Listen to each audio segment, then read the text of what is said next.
Saya Mika dari kelas 5A akan bercerita tentang cerita rakyat Nusantara yang berasal dari Sumatera Barat dan yang berjudul Malin Kundang.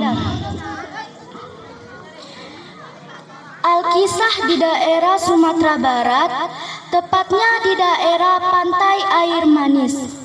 Hiduplah seorang ibu dengan anak laki-lakinya yang bernama Malin. Malin sangat disayang oleh ibunya. Ia juga sering dikundang-kundang, yang artinya selalu dibawa-bawa. Kemanapun ibunya pergi, Malin selalu diajaknya serta. Malin memiliki panggilan Malin Kundang. Malin seorang anak yang lincah. Ia senang sekali bermain-main di tepi pantai. Kadang-kadang tetangganya sering mengajaknya naik perahu dan berlayar sebentar. Malin sangat terpesona dengan keindahan laut. Ia juga senang ketika melihat para nelayan berhasil menangkap banyak ikan. Suatu hari nanti aku ingin memiliki kapal yang indah sehingga dapat berlayar jauh ke seberang samudra, kata hayal Malin Kundang. Demi mewujudkan cita-citanya, Malin mulai rajin bekerja. Ia hanya bisa diperbantukan untuk membersihkan kapal ataupun menggulung jaring yang telah selesai digunakan menangkap ikan karena usianya belum mencukupi. Walaupun begitu, Malin Kundang selalu melakukan pekerjaannya dengan baik. Pada suatu hari, ketika sedang membersihkan geladak kapal, tanpa sengaja kepalanya membentur tiang. Darah mengalir deras dari keningnya. Ibu Malin yang mengetahui anaknya terluka merasa cemas. Ia pun segera mengobati luka Malin. Untunglah berkat obat-obatan tradisional yang rajin dioleskan di tempat yang terluka, dalam waktu beberapa hari luka Malin mulai mengering dan akhirnya sembuh. Namun luka itu meninggalkan bekas berupa garis kehitaman sepanjang kurang lebih 5 cm. Seiring dengan bergulirnya waktu, Malin Kundang menjadi lelaki yang gagah, ulet, dan pemberani. Sekarang ia sudah mulai melaut. Tangkapan ikannya selalu banyak. Namun sayangnya kehidupan Malin dan ibunya tetap saja miskin karena ia hanya nelayan sewaan. Mengutarakan kehendaknya, ibunya merasa sangat sedih, belum siap untuk berpisah dengan anak sematawayangnya. Malin berjanji akan segera memberi kabar. Malin juga akan secepatnya pulang menemui ibu jika Malin sudah mendapatkan pekerjaan yang layak. Janji Malin Kundang kepada ibunya.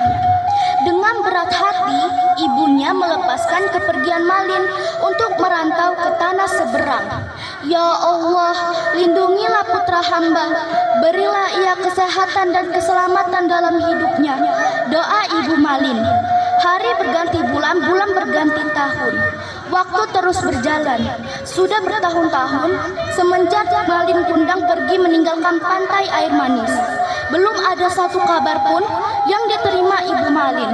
Setiap pagi dan petang, ibu Malin selalu bertanya pada para nelayan yang ada di pantai. Kalau-kalau ada yang mengetahui kabar tentang putranya. Pada suatu hari, ada seorang nelayan yang mengabarkan bahwa ia baru saja bertemu dengan Malin Kundang. Sekarang Malin sudah menikah dengan putri saudagar yang kaya raya. Malin hidup serba berkecukupan dan tampak bahagia. Cerita nelayan itu. Ibu Malin mendengarkan cerita itu dengan penuh haru. Ia bahagia mengetahui kabar putranya baik-baik saja. Bahkan kini telah hidup bahagia di perantauan. Namun kerinduannya untuk bertemu Malin belum juga terpenuhi. Setelah menunggu bertahun-tahun, akhirnya sebuah kapal yang megah mendarat di Pantai Air Manis. Semua penduduk di sekitar pantai bersorak gembira ketika melihat kapal yang dihiasi banyak bendera warna-warni itu. Tiang-tiang kapalnya kokoh, menopang layar yang lebar. Sorak-sorai penduduk tambah meriah ketika mereka mengetahui bahwa yang datang adalah Malin Kundang yang dulu pernah tinggal di pantai air manis. Malin Kundang dan istrinya yang cantik berdiri di tangga kapal. Pakaian dan perhiasan yang mereka kenakan terlihat indah dan berkilauan. Mereka melambai pada penduduk di pantai. Ibu Malin yang mendengar kedatangan putranya segera berlari menuju pantai. Wanita tua itu merasa terharu dan bangga melihat Malin. "Malin anakku, akhirnya engkau pulang juga, Nak. Kau tahu betapa ibu sangat merindukanmu," kata Ibu Malin sambil memeluk Malin. Istri Malin sangat terkejut ketika melihat wanita tua dan terlihat kumal itu tiba-tiba memeluk suaminya. "Kakanda, benarkah wanita ini adalah ibumu?" tanya istri Malin dengan pandangan bingung. Malin Kundang merasa malu. Ibunya adalah wanita miskin yang berbaju lusuh. Ia pun segera mengelak. "Mana mungkin ini adalah ibuku? Ia hanya mengaku-ngaku saja." Ibu Malin terkejut mendengar ucapan putranya. "Ini ibumu, Nak. Bagaimana mungkin kau bisa lupa pada ibu?" tanya Ibu Malin dengan sedih. "Kau pasti salah lihat. Aku bukan anakmu," tegas Malin. "Tidak mungkin. Jelas-jelas engkau adalah Malin anakku. Ibu hafal betul dengan bekas luka di keningmu itu," kata Ibu Malin sambil menunjuk kening Malin. Malin Kundang semakin malu. Untuk menutupi rasa malunya, ia memarahi ibunya sendiri.